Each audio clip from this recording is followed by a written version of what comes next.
অনেক দিন পর আজকে চৌকাতে রান্না করলাম, তাও আবার কাঠের উনুনে। জানো তো, আজকে না বরকে দিয়ে সমস্ত কাজ করালাম। আর আমি এদিকে আজকে ঘুরে বেড়াচ্ছি। আর ঘুরে বেড়াচ্ছি বলতে আমার না সর্বনাশ হয়েছে। ক্ষেত তো পুরা শেষ হয়ে গেছে, কি করব এখন। হ্যালো এভরিওয়ান, গুড মর্নিং সবাইকে। আমি রাখি আমার একটা নতুন ভিডিওতে তোমাদেরকে অনেক অনেক স্বাগত আর অনেক অনেক ভালোবাসা। আশা করি আজকের ভিডিওটা অনেকটাই ভালো লাগবে, তো দেখতে থাকো।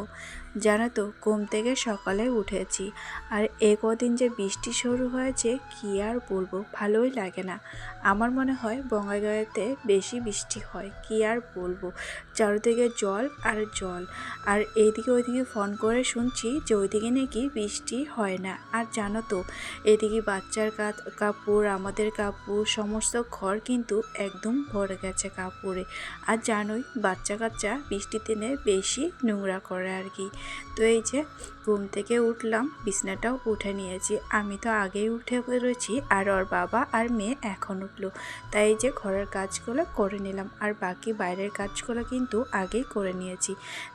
দেখতে পারবে কত হারে বৃষ্টি পড়তেছে। জানো তো, এইভাবে বৃষ্টি পড়লে আর কয়দিন পরে কিন্তু আমাদের বাড়ি পুরো জল হয়ে যাবে। এই যে এইভাবে কন্টিনিউ পড়ে আছে সকাল থেকে।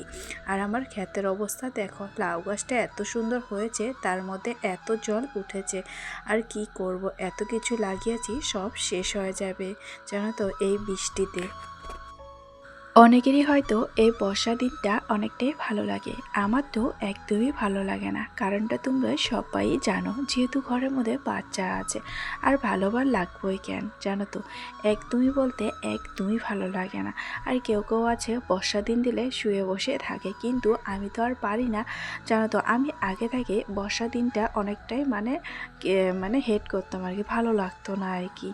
তো যাই হোক, এদিকে ঘরটা আবার মুছে নিচ্ছি। মেয়ে ওইদিকে ওর দাদুর কাছে গেছে, আমি এদিকে পটাপট করে কাজগুলো করে নিচ্ছি। যেহেতু আমি যখন ঘর মুছতে চাইছিলাম তখন যেহেতু শুয়েছিল, একটু শব্দ হলে আবার উঠে যাবে, পড়ার কাজগুলো করতে পারবো না, সেজন্য আর করিনি। তাই এই যে ও যেহেতু উঠেছে, এখন না কাজগুলো করে নিচ্ছে আর কি।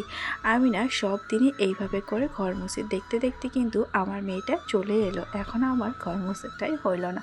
এখন ওকে নিয়ে কাজ করতে হবে। ও যেহেতু মা করতেছিল, তাই ওকে দিয়ে গেল আর কি। এখন ওকে নিয়ে কাজ করব আর কি। এই যে বাসনগুলো গুছিয়ে নিচ্ছে আর কি।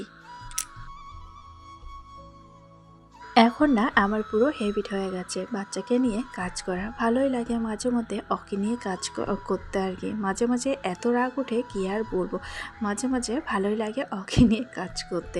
মানে যখন ঘুমায় না, মানে অনেক যখন কাজ বাজ থাকে, তখন যদি না ঘুমায় তখন তো একদমই রাগ উঠে যে কখন ঘুমাবে। আর যখন মানে হয় না একটু সেটু কাজ থাকে, তখন ওকে নিয়ে কাজ করি আমি। তো এই যে এইদিকে আমার যেহেতু ঘরের মধ্যে একদমই জায়গা নাই, তাই না বাইরে এই যে বাঁশটা লাগিয়ে দিয়েছি, সেই জায়গার মধ্যেই কাপড়গুলো দিয়ে দিলাম আর কি। তো এদিকে আমার সান্দান হয়ে গেছে, আর এদিকে কিন্তু বর আজকে করেছে চা মুড়ি, আর আজকে কিন্তু দুধ চা করেছে। আর এদিকে শাশুড়ি নাকি পুরি দিয়েছে। আজকে সকালের খাবারটা কিন্তু একদম জমজমা। তার সাথে বর আবার ব্রেডও বানিয়েছে জানো তো, ওর একটা আমার একটা। তো এই যে তিনজন মিলে এখন চা খাবো। আমার মেয়ে তো চা খায় না, ওকে দেবো মুড়ি, আর বাদ বাকি কিন্তু আমরাই খাবো। ওকে এই জায়গার মধ্যে বসিয়ে দিয়েছি।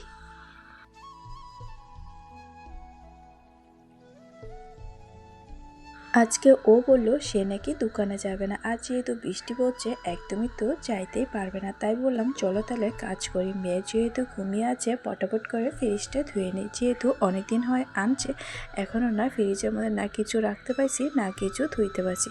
তো ভাবলাম এখন যেহেতু ও বাড়িতে আছে, তাই দুজন মিলে করে নিচ্ছি পটাপট করে।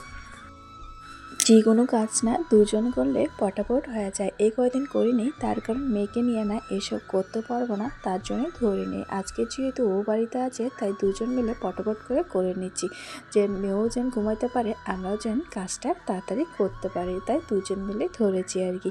তো এক এক করে সব কিছু মোছামুছি করে নিলাম। এখন আর কি সবজিগুলো রাখবো। কাল যেহেতু সবজি এনেছি, এখনও না সবজি ব্যাগে থেকে বার করা হয়নি। যেহেতু সময়ের অভাব, তাই আর কি সবজিগুলো কিন্তু বাই করতে একদম পারিনি আর কি। তো এই যে একটা একটা করে সব সবজি বার করে নিচ্ছি, কারণ ফ্রিজের মধ্যে রাখবো। আর সবজি না ধুয়েই রাখবো আর কি। আর ফ্রিজটা দেখতে পাচ্ছ পুরো কিন্তু খালি, কারণ মাত্রই পরিষ্কার করলাম। এরপর দেখতে পারবে সমস্ত কিন্তু ভরিয়ে দেবো ফ্রিজটা আর কি। এদিকে বর বলতেছিল কি রাখতেছ, আমি তো এদিকে প্রথমে টমাটম দিয়ে শুরু করলাম আর কি ফ্রিজের যাত্রা আর কি। আর এখন যেহেতু পূজাবালি দিতে পারবো না, আর যেহেতু এটা অনলাইন থেকে নেওয়ানো হয়েছে, সবাই দেখি ফ্রিজের পূজা করেছে, আর আমাদের তো পূজা বলে এখন কিচ্ছু করা যাবে না, তাই এটা পূজাও দিতে পারলাম না, এমনি এমনি আর কি মানে এমনি সবজিটা রেখে দিলাম। তো অল্প আগে কিন্তু ফ্রিজটা একদম খালি দেখলে দেখতে পাচ্ছ এখন কত জিনিস দিয়ে কিন্তু ভরিয়ে দিয়েছি। আমাদের যেহেতু ছোট্ট মোটো সংসার, তাই ছোট্ট মোটো কিন্তু ফ্রিজ নেওয়া হয়েছে। আর খেতে এসে দেখি পুরো তো সর্বনাশ হয়ে গেছে, কী যে করবো এখন ভালোই লাগতেছে না, কারণ অনেক কষ্ট করে এইসব গাড়ানো হয়েছে। আর ধনিয়া যেহেতু হয়ে গেছে আর জলও হয়েছে, তাই ভাবলাম উঠিয়ে দিই। আর এদিকে তো অনেক জঙ্গল, তাই ভাবলাম দুজন মিলে পটাপট করে নিই। এখন একটু বৃষ্টিটা কমেছে, তাই ক্ষেতের মধ্যে এসেছি। আর ক্ষেতের মধ্যে যে এত জল হয়েছে মানে কি আর বলবো, এই যে এক গামলা পুরো ধনিয়া হয়েছে, আর এত জল আর অনেকটাই আছে কিন্তু। আর বরের নাকি ইচ্ছা লাগছে, সেই জন্য বাড়িতে চলে যাব। আর বেগুন গাছগুলো দেখতে পাচ্ছ, গাছের মধ্যে কিন্তু বেগুন অনেকটাই ধরেছে। বরকে বললাম তুমি উঠা, আর অনেকে যেহেতু শরীর চুলকাতেছিল, তাই আমি গেছি চিরার জন্য। আর আমার মেয়ে তো এদিকে পুরো কান্নাকাটি করে হুলস্থুল, তাই মেয়েকে নিয়ে আমি এসে বললাম। আর এদিকে দেখতে পাচ্ছ এই জায়গার মধ্যে কিন্তু আমি কাপড় রোদ্রে দিই, পুরো কিন্তু জলে জল হয়ে গেছে।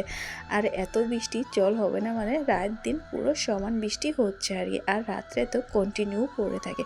আর এই যে এত বলে কিন্তু ধনিয়া হয়েছে আর কি। বরকে বললাম এই জায়গায় দিয়ে রাখো, যেহেতু ভিজা আছে। একটু বৃষ্টি কমেছে বললাম না, রাস্তার মধ্যে এসে দেখি কাঁকড়া, এই কাঁকড়াটা না একটাই আর কি। তারপর এই যে রাম তুলসী পাতা উঠিয়ে নিয়ে আসলাম আর কি মেয়ের জন্য। মেয়ের তো খাওয়া দাওয়া হয়ে গেছে, এখন আমি খাবো দুধ মুড়ি। মেয়েকে অনেকবার খাইতে বললাম, সে নাকি খাবে না। দেখতে পাচ্ছ হাতটা কেমনভাবে, তাই সে নাকি একদমই খাবে না। আর রাত্রে রান্না করবো আজকে পনির, যেহেতু দুপুরে না কালকে সবজি দিয়ে আমাদের কি খাওয়া দাওয়া হয়েছে। আলু দিয়ে আজকে পনির রান্না করো, তাই ফটাফট করে নিচ্ছি। ও বলল আলু দিয়ে পনির দিয়ে নাকি আজকে রুটি খাবে। তো এইদিকে আগে তরকারিটা বানিয়ে নিলাম, তারপরে যে এগুলো তো পাঁচফোড়নগুলো ওই দিন বাজারে গিয়েছিলাম তখন না আনানো হয়েছে। আর যেহেতু রৌদ্র ওঠে না, তাই না এমনি রেখে দিয়েছি, ধোয়ানো হয় নাই। ভাবলাম এমনি রেখে দেয়, যেদিন রৌদ্র উঠবে সেই দিন না ধুয়ে দেবো আর কি। তো এই যে মানে কৌটার মধ্যে ভরিয়ে রেখে দিলাম। এমনি একটু চাললাম যেন ধুলাবালি যেটা থাকে সেটা আর কি পড়ে যাবে। এদিকে আমার রান্না কিন্তু প্রায় হয়ে গেছে, যাবো আবার রুটি ভাজতে। আজকে রুটিটা আবার কিন্তু চৌকায় ভাজবো আর কি। তো এই যে পাঁপড়ও এনেছি, একদম বয়ম পুরো ফুল করে রেখে দিলাম, কারণ এখন যেহেতু বৃষ্টির সিজন আর বাজার ঘাট যেহেতু যাইতে পারবে না, তাই আমি সমস্ত জিনিস কিন্তু আগে থেকে রেডি করে রাখিয়ে দিচ্ছি আর কি। দেখতে পাচ্ছ পনির তরকারিটা কিন্তু অনেকটাই সুন্দর হয়েছে আর কি।